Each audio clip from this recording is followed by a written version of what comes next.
intervenir avant qu'il ne soit trop tard. Il faut qu'il y ait une conscience, quelque part, qui sonne l'alerte pour les opinions nationales menacées de cette gangrène progressive. Une conscience, quelque part, qui leur montre le péril. Une juridiction internationale au sein du Conseil de l'Europe. Un système de contrôle et de garantie, ce pourrait être cette conscience dont nous avons tous besoin. Всяка година десетки хиляди хора, които считат, че техните основни права са били нарушени, се обръщат към Европейския съд по правата на човека.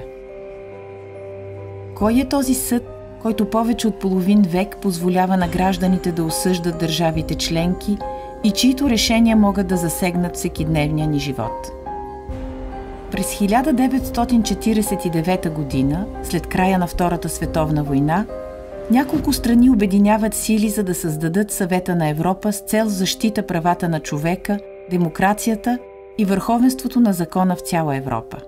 Те приемат Европейската конвенция за правата на човека, като създават уникална за времето си система, която включва задължителен механизъм за надзор.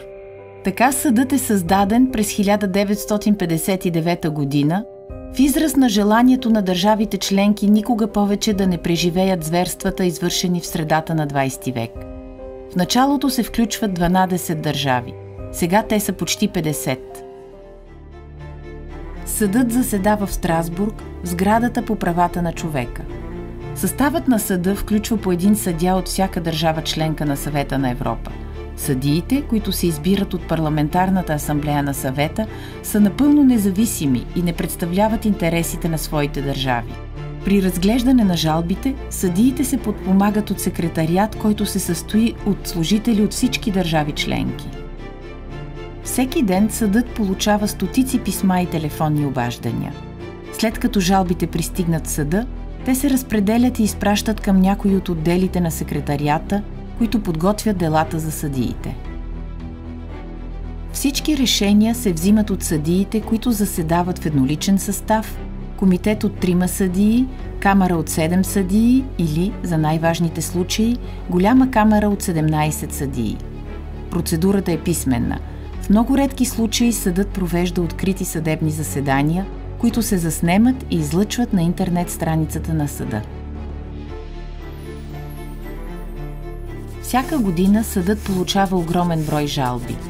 По-голямата част от тях обаче се отхвърлят като недопустими, тъй като не са изпълнили критериите за сезиране на съда. Такъв е случаят, например, когато жалбоподателите не са се обърнали първо към националните съдилища. Поради тази причина съдът постановява решения по същество само по малка част от регистрираните жалби. В този случай съдът решава дали е имало нарушение на конвенцията и може да присъди парично обезщетение.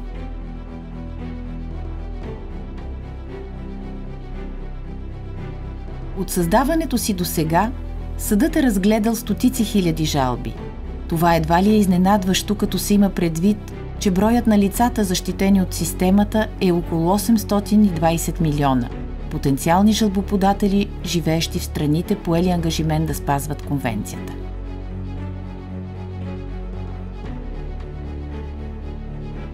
В действителност, потенциалните жалбоподатели са много повече. Жителите на страни извън Европа, били те бежанци или други лица попаднали в юрисдикцията на държава членка, са също защитени. Така, например, съдът установи нарушение на конвенцията от страна на Италия по повод принудителното връщане на сомалийци и еритрейци в Либия, откъдето те са дошли по море до Европа. Съдът прие, че те биха били изложени на риск от нечовешко третиране в случай на връщане. В изключителни случаи прилагането на конвенцията може да премине отвъд границите на Европа. Съдът осъди Обединеното кралство за нарушение на конвенцията във връзка с смъртта на цивилни граждани в Ирак по време на операциите за сигурност, водени от британските сили. Съдът приема, че като окупационна сила, отговорна за поддържане на сигурността в района, Обединеното кралство е трябвало да проведе разследване по случаите на цивилни жертви, в които са замесени британски войници. По този начин една държава може да бъде отговорна за събития, настъпили извън нейната територия. но държавите членки могат да бъдат осъдени и за действия, извършени на тяхна територия от друга държава, при условие, че са знаели за тях. Такъв е случаят с бившата Югославска република Македония, която е осъдена за нарушение на конвенцията поради изтезания на лице, заподозряно в тероризъм, на нейна територия. Мъченията са били извършени от агенти на ЦРУ, но в присъствието на длъжностни лица от съответната държава. Конвенцията защитава множество права. Правото на живот е основно право, а смъртното наказание вече не се прилага в никоя държава членка на Съвета на Европа. Някои жалби се отнасят до отношението към населението в конфликтни зони. Други жалби засягат задължението на държавата да осигури защита на гражданите. Така, съдът установи, че Турция е допуснала нарушение на правото на живот и дискриминация срещу жените по жалба, свързана с повтарящи се случаи на физическо насилие, извършвано от мъж спрямо неговата съпруга и нейната майка и довело до смъртта на майката. Съдът също така е трябвало да се произнесе по чувствителния въпрос за края на живота. В жалба срещу Франция съдът приема, че не би имало нарушение на конвенцията, ако се приложи решението на френските съдилища да се прекъсне системата за изкуствено хранене и хидратиране на човек, поддържан във вегетативно състояние. Друго основно право представлява забраната на изтезания и нечовешко или унизително отношение.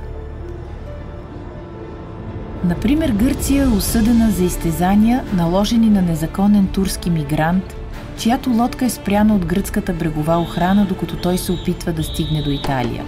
Мъжът е бит и сексуално насилен от един от служителите.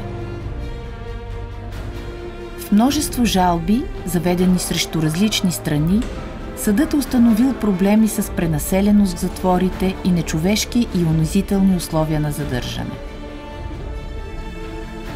Но повечето дела пред съда се отнасят до правото на справедлив процес и по-специално до продължителността на вътрешните производства. Съдът получава хиляди жалби от лица, които понякога са чакали 20 години за окончателно решение в своята страна. Много жалби са свързани с неизпълнението на окончателни съдебни решения. Такъв е случаят на Анатолий Бурдов, който е работил в ядрената централа в Чернобил след катастрофата. Той трябвало да чака няколко години преди руските власти да му изплатят обезщетението, присъдено от вътрешните съдилища. Съдът в Страсбург постанови, че държавата не може да се позовава на недостиг на бюджетни средства като причина за неизпълнение на съдебно решение. Правата и свободите, гарантирани от конвенцията, са формулирани най-общо и съдът ги тълкува в контекста на съвременното общество, за да се избегне превръщането на конвенцията в документ, откъснат от съвременните проблеми.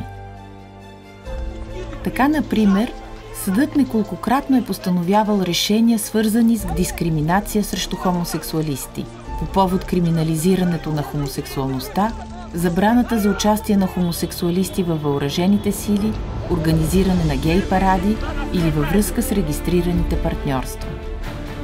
Съдът се е произнасял и по въпроси, свързани с околната среда. В жалба, довела до осъдително решение срещу Италия и впоследствие до закриване на опасен промишлен завод, съдът констатира, че властите не са информирали хората, живеещи в близост до завода, за рисковите и мерките, които трябва да бъдат взети в случай на авария, и то въпреки наличието на предишна експлозия и многобройни случаи на отравяне. Съдът се е произнасял и по въпроси, които са били немислими, когато конвенцията е приета, като например жалбите, свързани с новите технологии. В едно свое решение съдът установи, че Турция е нарушила конвенцията, като е блокирала достъпа до цялата хостинг услуга на Google. Съдът приема, че подобно ограничение на достъпа до интернет представлява нарушение на свободата на словото. Някои от жалбите, разгледани от съда, се отнасят до политически чувствителни въпроси. Такъв пример е жалбата, подадена от Юлия Тимошенко, бивш министър-председател на Украйна и лидер на една от основните опозиционни партии.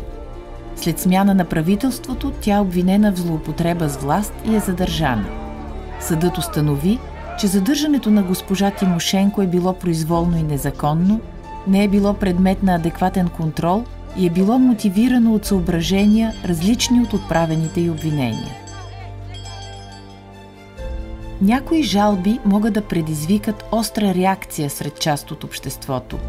Правата, защитени от конвенцията, се прилагат за всички, включително и за лица, които са извършили тежки престъпления. За много хора това е трудно за разбиране. В жалба срещу Германия, довела до констатиране на нарушение, съдът приема, че не е допустимо да се заплашва някого с мъчения, дори ако животът на друго лице е в залог. Немски полицаи заплашили с мъчения заподозрян в отвличането и убийството на 11-годишно момче с цел да го принудят да разкрие местонахождението на жертвата, като смятали, че момчето все още е живо. Това са само няколко примера на жалби. Съдът е констатирал хиляди нарушения. Съдът може да установи, че дадена държава е нарушила конвенцията, но на практика какъв е ефектът на решение, констатиращо нарушение? Последиците са много важни, тъй като държавите членки са длъжни да спазват и изпълняват отнасящите се до тях решения. Комитетът на министрите е изпълнителният орган на Съвета на Европа, който следи за спазването на решенията на съда и за приемането на необходимите мерки за предотвратяване на подобни нарушения в бъдеще. Комитетът се състои от министрите на външните работи на държавите членки или от техните постоянни представители. Комитетът на министрите заседава редовно, за да следи за изпълнението на решенията на съда и проследява жалбите, докато не бъде удовлетворен от мерките, предприети от съответната държава. Решенията, постановени в Страсбург, са довели до множество промени в националните законодателства, които засягат живота на всеки. Те са позволили също така преразглеждането на делата на лица, осъдени след несправедлив процес, реституцията на отчуждени имоти или изплащането на компенсация на собствениците им, затварянето на заводи, причиняващи замърсяване, или освобождаването на лица, задържани неправомерно. През последните години няколко конференции на високо равнище относно бъдещето на съда подчертаха важността на принципа на субсидиарност. Според този принцип, жалбите трябва да достигнат съда единствено когато правата на лицата не са били признати на национално ниво. Въпреки това, съдът все още получава твърде много сходни повтарящи се жалби, тъй като държавите членки не прилагат конвенцията или не са приели закони за осигуряване и защита на предвидените в нея права. Въведени са редица реформи с цел да се подобри ефективността на съда. В крайна сметка обаче конвенцията трябва да се прилага на национално ниво.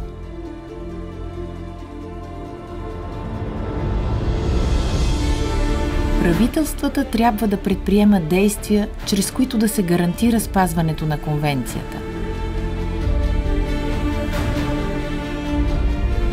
В същото време, вече повече от половин век, съдът продължава да служи като бастион на човешките права в Европа, последна инстанция за милиони хора.